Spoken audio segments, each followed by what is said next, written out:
Здравствуйте, дамы и господа. Сегодня я очень счастлива, что в нашей зеленой гостиной две замечательные женщины, Барбара Хорган и Элен Соррен, женщины, благодаря которым мы во всем мире можем быть уверены, что наследие Баланчина сохраняется в должном виде. Ladies and gentlemen, I am delighted to invite you today to our conversation in Green Room with two outstanding women, Элен Соррен and Барбара Хорган, thanks to whom we have such a unique chance worldwide to be sure that Balanchine work, that Balanchine art is preserved in a proper way. Thank you very much for being with us. Our pleasure. Here. The event why we are here is that in these days and also this Sunday we're going to have a direct transmission of jewels all around the world in the cinema, and I understood it's quite a rare case that you give this permission to other companies, but I also read that Mr. Balanchine himself did quite an early broadcast at the end of 50s when they did, I guess, Nutcracker, and he was Drosselmeyer himself. Right. Yes, 1957. So he was avant-gardist even in this sense as well. Yes, yes. But he made the production because of the time. He made it for an hour, just an hour, so lots of it was cut. So did he have to talk with directors, like movie directors, of what will be shown Yes. and kind of... Well, he had to restage because the first act is over an hour, second act is a half hour.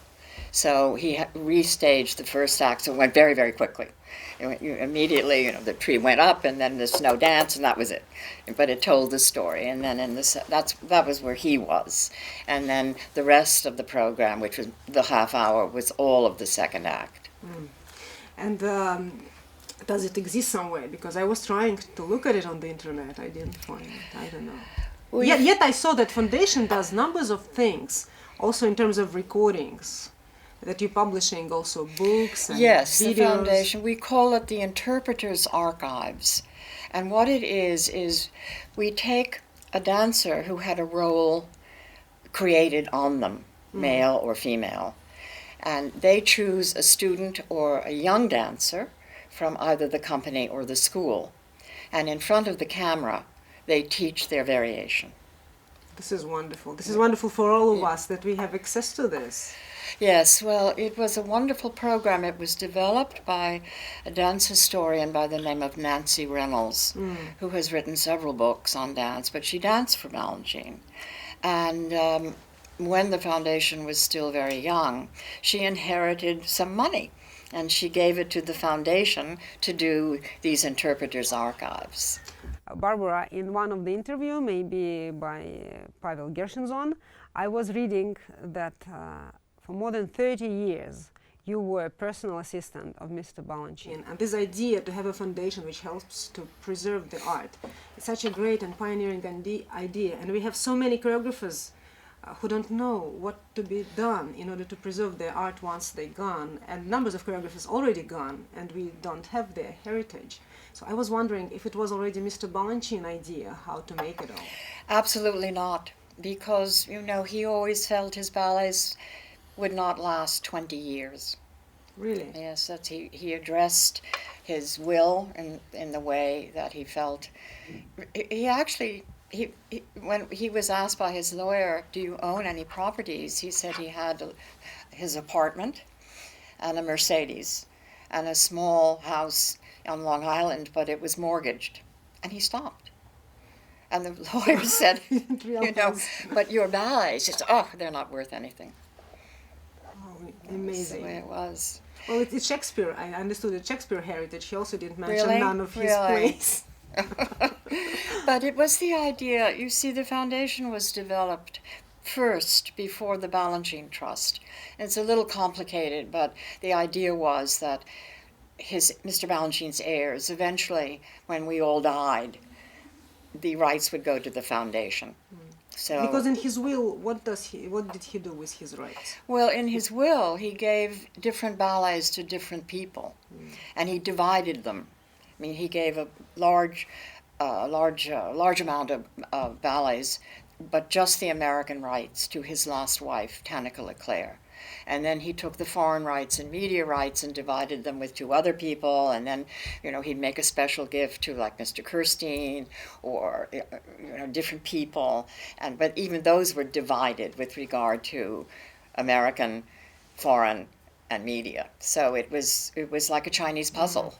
So I had a wonderful lawyer who loved Balanchine, and he developed this idea of first a foundation and then a trust, where the heirs were invited to come into the trust.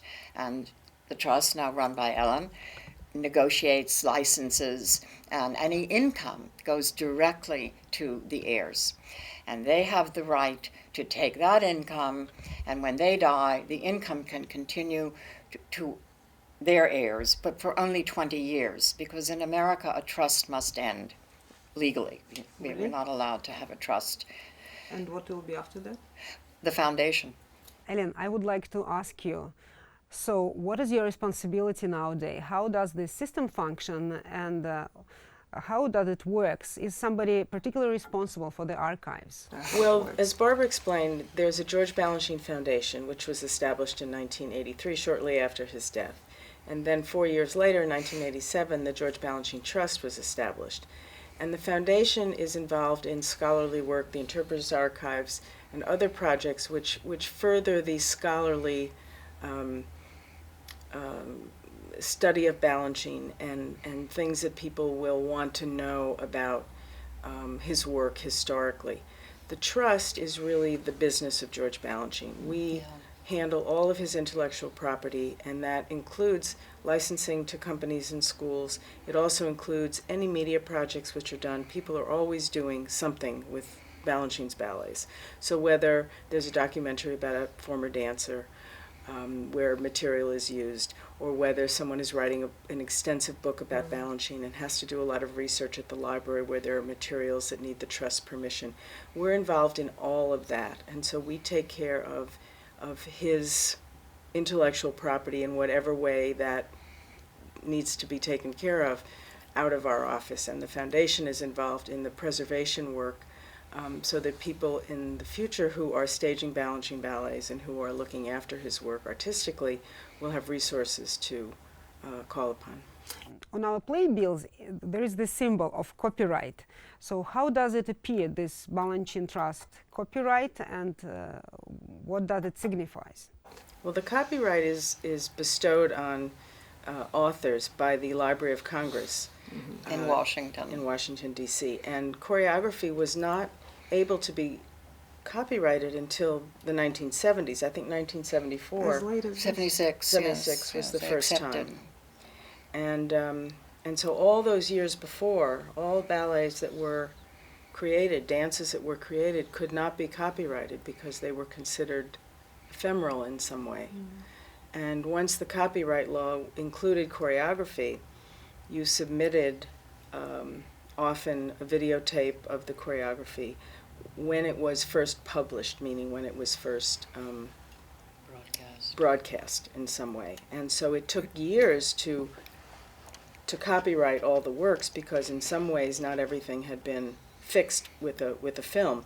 Then archival tapes began to be made at the companies where Balanchine was performed, and so all of those have been used to register everything with the Library of Congress. The law in the United States is that the copyright exists 70 years after the death of the creator. So in 2053, because Balanchine died in 1983, those ballets will come into the public domain. And then how to look after them, to be sure that Balanchine's style and his art is still I won't be preserved here. properly. You can wash your hands. But you know, the copyright in America is so convoluted, but it really is. It's like a Rubik cube. It's so difficult to understand, because when I first started to register his ballets, I used videotape and Benish and some dance notation, Laban. But that was just registering it. Then we had to re-register anything that had been broadcast. It's very complicated, I think. And don't we have a copyright on like Balanchine's style? Or only, Yes. Yes? What does that mean? That's the trademark. The trademark. So the copyrights cover the intellectual property that he created, and the trademark covers Balanchine's name. It covers the style and technique of George Balanchine, so that whenever his ballets are done, the trademark and the copyright are both acknowledged in the program. And the reason we did it, because it's really a little odd, and a lot of people criticized us for doing it, but our attorney, also a trustee, suggested it because if someone decided they wanted to teach Balanchine technique and had never studied with anybody related to him, we would, and they put out a sign saying, I teach Balanchine technique, we would have the right to say, no, you can't do that. And if they refuse, they could go to jail. So that's why we did it. But we haven't was- sent anybody to jail. No, Not yet. I was reading in one of the interviews of Patricia Neri that Balanchine sent her somewhere to teach his ballet when she was 29 years old. I was wondering, before he passed away, did he give you some indication who could be these dancers, who could be these people to whom you can entrust this kind of work? No, but I already was working with them. You see, it was business as usual, except that he wasn't there. But all these people were already working. Pat was working, Victoria Simon was working, Francia Russell. I mean, there was already a core of repetitors who already were out there. So I just continued going along as I had gone before. The real problem for me is that for a while, the only artistic eye, because I never danced, I would have to bring it to different dancers, bring the proposals and ask them, have you seen this company? And when were you in Paris last? And what is La Scala like? We didn't have video. We didn't have anything in 83, 84, 85, It was really complicated in that way. But I was happy to be able to disseminate Balanchine. But the last years of his life, Mr. Balanchine, he thought of his after death, but he never thought of it really. Or he thought about it, like what will be going with school, with theater, with his heritage. He said, I will be remembered as a teacher. That's what he thought. Yes. So it looks like this program is dedicated to his jubileum. And in many books I was reading, Barbaroi Horgan had dinner with Mr. Balanchine, or Barbaroi Horgan traveled there with Mr. Balanchine. But when did you meet Mr. Balanchine for the first time? Well, of course, I met him the first time the day I was hired to be a secretary at New York City Ballet. But was it some competition? How you come to this position? By accident. Really? Yes, really, almost off the street. I knew some dancers because I actually knew the sister of a very famous dancer for Mr. Balanchine, Allegra Kent. Mm-hmm. And I used to be like a chaperone for Allegra. She was 12, 13. And when she came from California, I would take her to the ballet because that's what she wanted to see. And I had never seen the New York City Ballet. I grew up mostly in the theater. And it was just a revelation. And I had a little part-time job in a record store, and some dancers came in one day, and then they came another week, and they invited me to a party, and I got to know them, and it was very exciting. At that time, I was about 19. And then one day I met them on the street at the back of the city center, which is where we were performing. And they said, oh, come upstairs, we're going to be paid today. And while I was standing there, they introduced me to the general manager. And she said, what do you do? And I said, I'm an unemployed actress. Do you ever use actresses? And she said, no, but I could use a secretary. Her secretary was ill. And my father had insisted I learn to type. So I said, I can type. Problem was I couldn't spell. But she hired me, and I came in the next day. She couldn't pay me, but I could come to the performances for free. And the next day I came, and I knew I would never leave. I knew Right away. Right away. I felt so comfortable. So. And after this you stayed for many years. And I understood you were coming to Russia with Mr. Balanchine. I didn't come in 1962. I had to stay at home, and someone had to stay at home, because we had a much smaller staff then. But I came with him in 1972. And did you travel with him a bit? Oh, a lot, yes, a lot. And Yes. how was his emotion in 1972? Well, he was much better, I'm told, than he was in 1962, because in 1962 it was really quite shocking for him. I would say, without being rude, that 1962 was less confined here than 1972.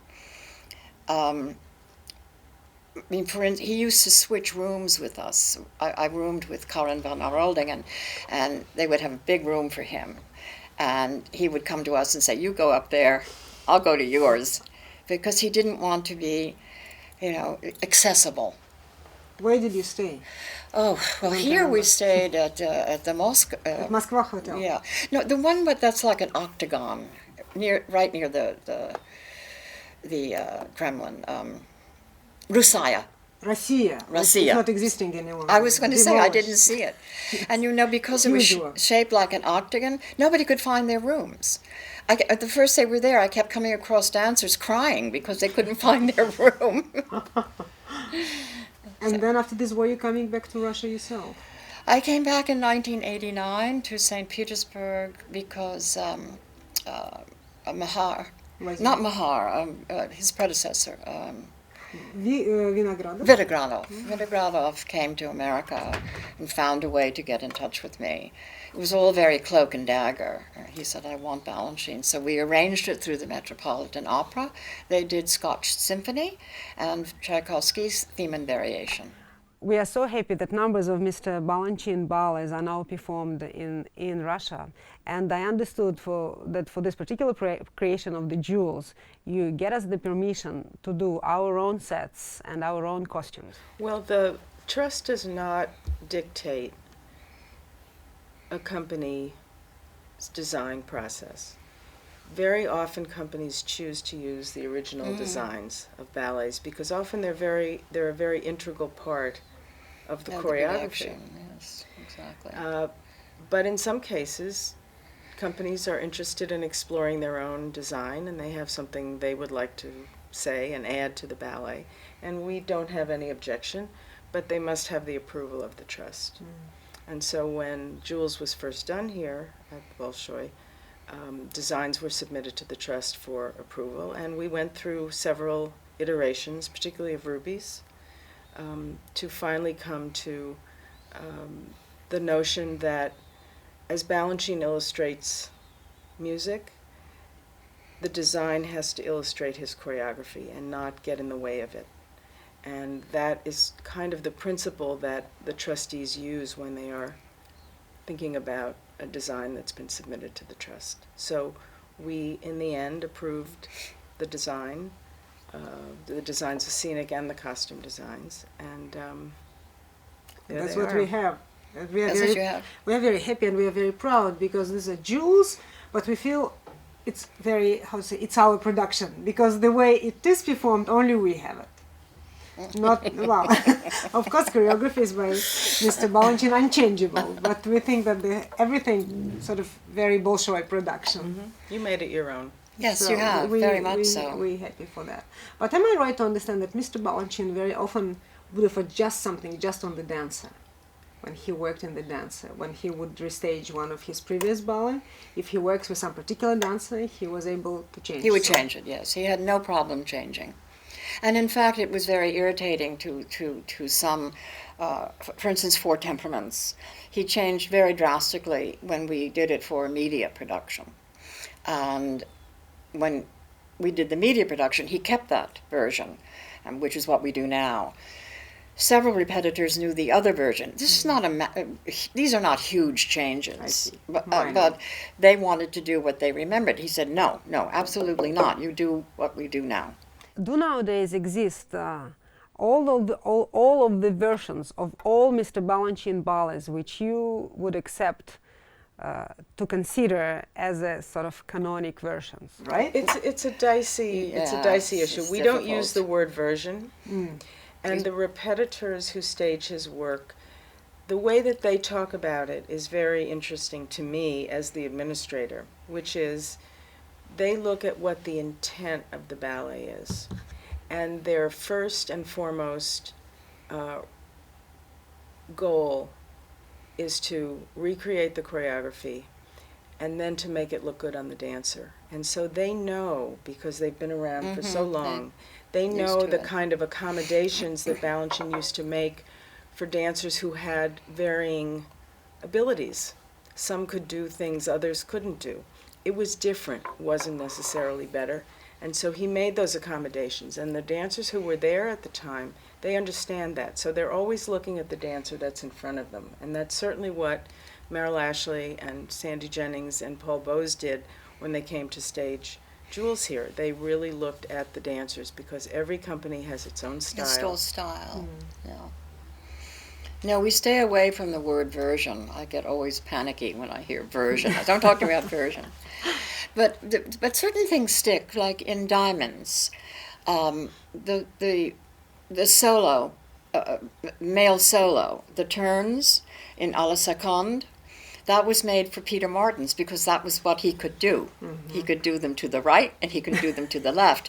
Because if I remember correctly, Balanchine had wanted to do double pirouettes like theme. And Peter doesn't do double pirouettes very well, but he does do the turns in A la Seconde and pull in. So that's, I always call it the Peter step. Have you get a chance to sit with Mr. Balanchine through his creation process? No, I wouldn't dream of it.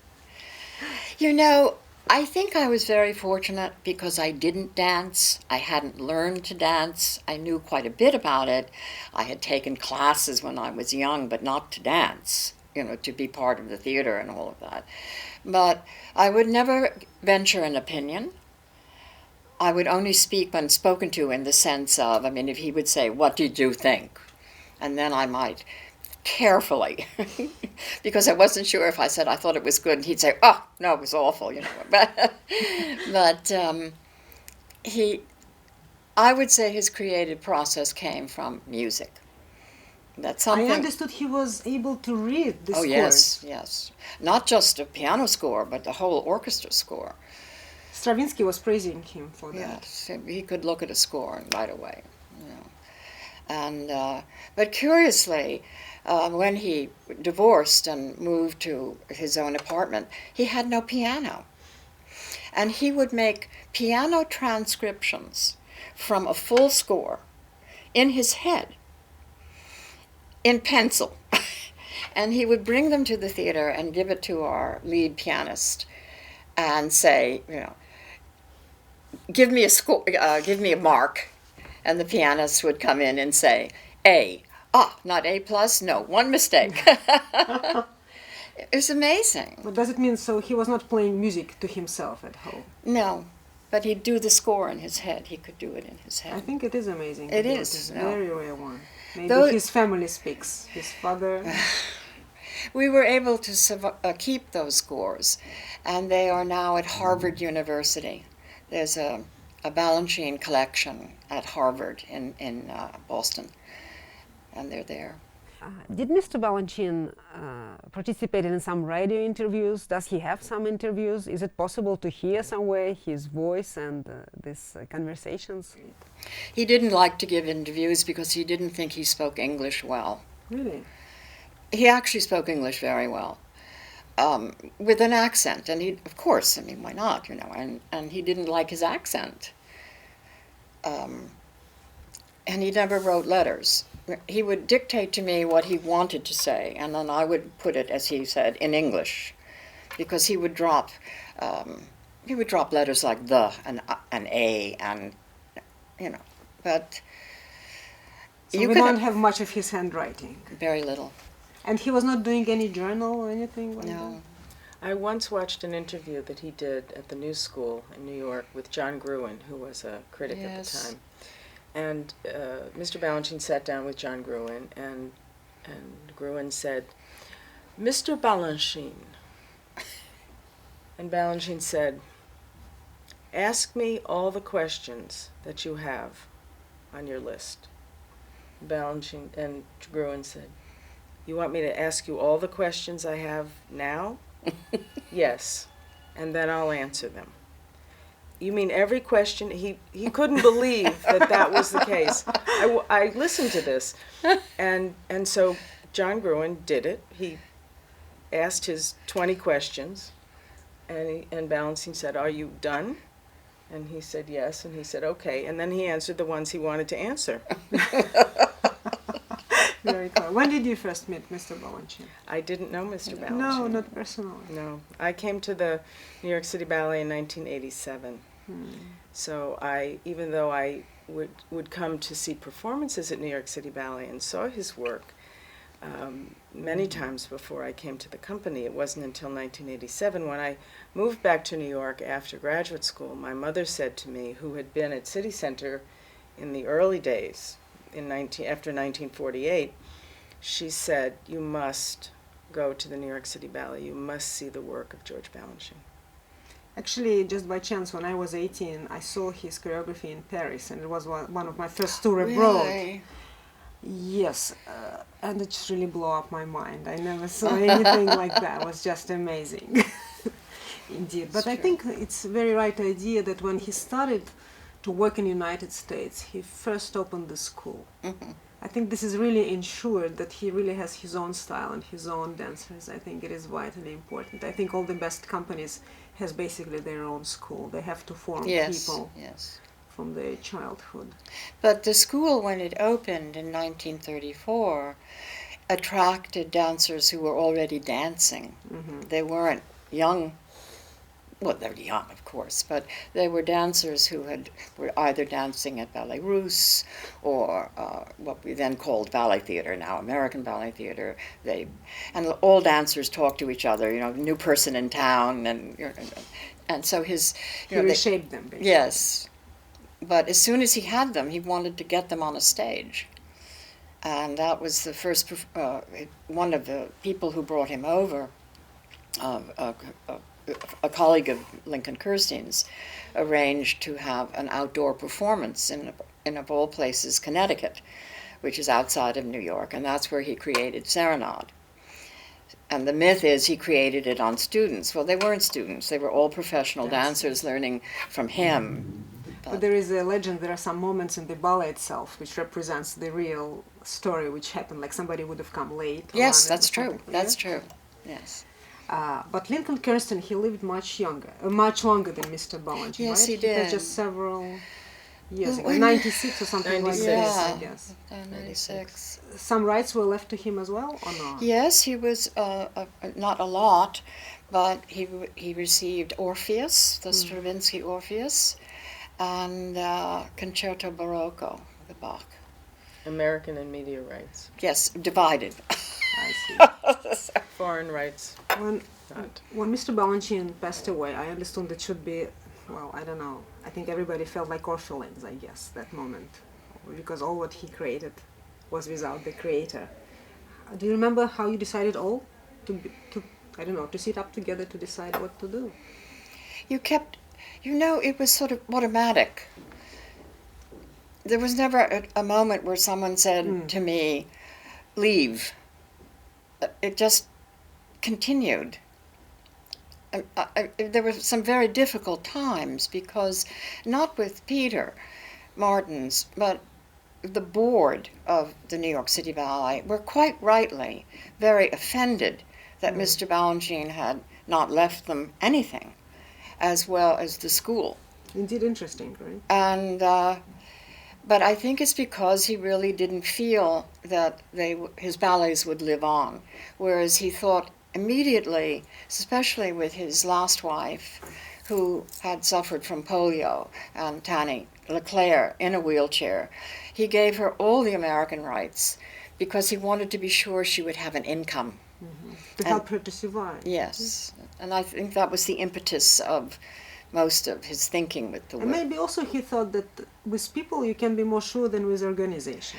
Well, he didn't know and said, I'm not sure how long New York City Ballet can continue.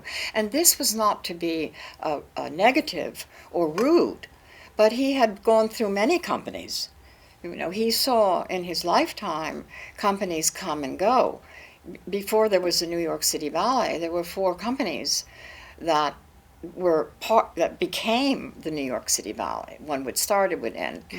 Then he'd go to Broadway, then he'd go to Hollywood, then the Met, Metropolitan. So, it's very tenuous. Those days were very tenuous. It's still tenuous. It's still very difficult. Now, when Mr. Balanchine is not here any longer, what do you miss mostly? What sort of qualities you miss mostly? Well, I think I miss most our friendship. But I miss having a superior. And I'm old now, and people that were my discipline have gone. And you get to a point where you want to be disciplined because you're not sure you're doing things right. So I miss that. You need this figure whom you trust, whom you can address and get his opinion. And you also strove to do your best, not just for him, but for everyone else.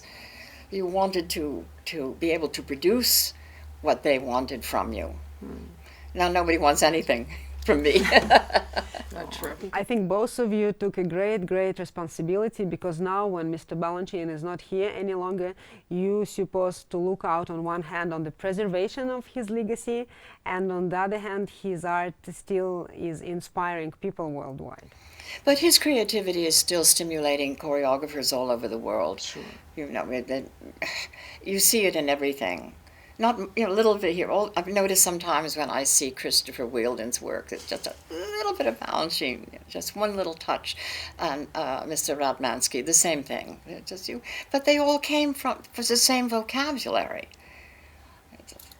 Alistair Macaulay, the chief critic for the New York Times and Dance, wrote an article recently, and he said, paraphrasing, Mr. Balanchine is more influential since his death than he was during his life. And when I first read it, I thought, well, he was certainly influential during his life, but I think what Barbara's saying, and it seems to be true, he has influenced everyone, audiences, choreographers, dancers, to this day.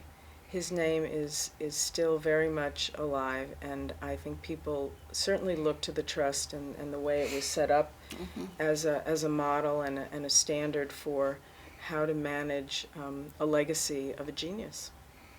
So it is indeed, and we here in Bolshoi, we are very grateful that we have a chance to dance Mr. Balanchine choreography, and we also hope to have here one day Serenade and Symphony C. I think the whole world should be thankful, even for Russian Revolution, that made Mr. Balanchine go away, and even to Mr. Lifard, that he came to United But he didn't, States. you know, yes, he left, but he left. I used to talk to his second wife, and his first wife, Tamara Zheva and Alexandra Danilova, I knew them well, and they all said the same thing, including Mr. Balanchine. We didn't think we were leaving forever. We were going to come back. Everybody hoped Yeah. so. But at least his art is coming back, and Yes. I think I wrote somewhere that he was wonderful in choosing people, in choosing dancers, but I think he was also very lucky to choosing collaborators such as you, because I think that the work you're doing is really uncomparable. So indeed. And apart from his art being turn out to be immortal, because with ballets you never know, something dates and something doesn't, and his art is still in its prime. He still looks a pioneer in many things he did. But also to have you to look so faithful after all that, and to create this foundation and trust which really works so well as an exemplary institution. I think it's really But you know, it was really, it's very nice of you to compliment us in that way, but it was automatic. There was just sort of no reason to say no. It wasn't, I didn't even think about it. You know, you want this ballet, you want that ballet, fine. And yes, also because he did leave these ballets to heirs, they needed the income, you know, so you, in a funny way, it was necessary, even by law, I was required as executrix to make as much money for them as possible. I mean, the law makes you do that. So it was a need. I didn't think much about that, but I could never have thought, oh, well, that's it, goodbye. Nobody does anything. And my last question is, what do you do to prepare sort of new generation? Maybe there are already some teachers and coaches who, without knowing personally Mr. Balanchine, still can capture and know his style so well that they can pass it on, because something should be done for future, right? I think that's one of our biggest challenges right now, because you have a group of repetitors who are all aging, They're in their 60s and 70s now. It's a very difficult thing to do, weeks at a time, with your body every day, demonstrating.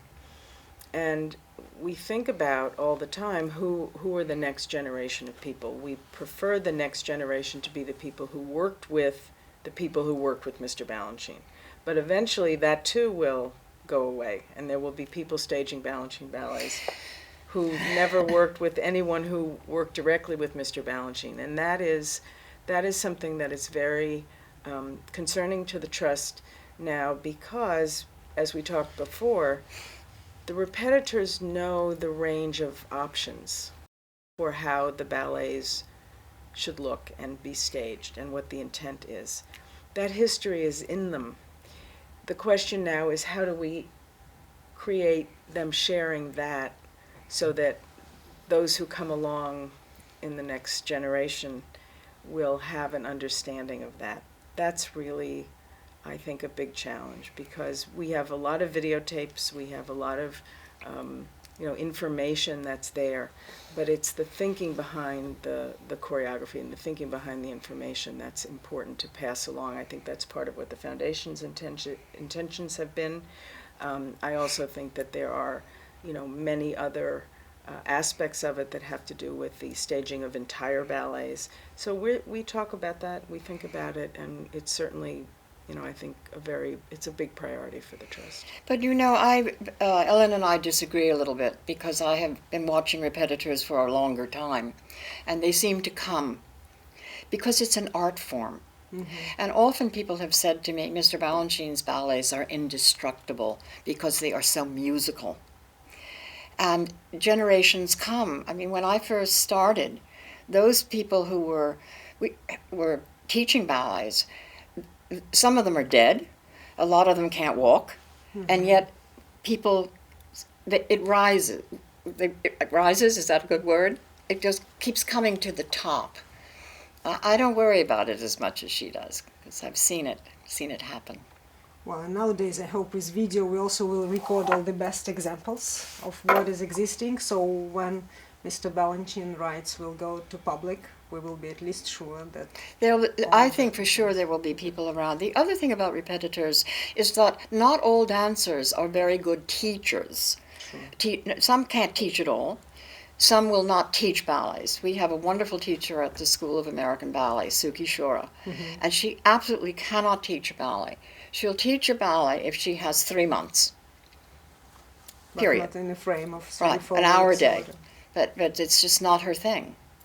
Thank you very much, Barbaroi Horgan and Ellen Sorrin. We are very grateful that you could come tonight and be with us in our Green Room and to speak with me about Mr. Balanchine legacy. And we just hope that we will dance well his choreography, which is a pure masterpiece. Thank you very much. Thank you.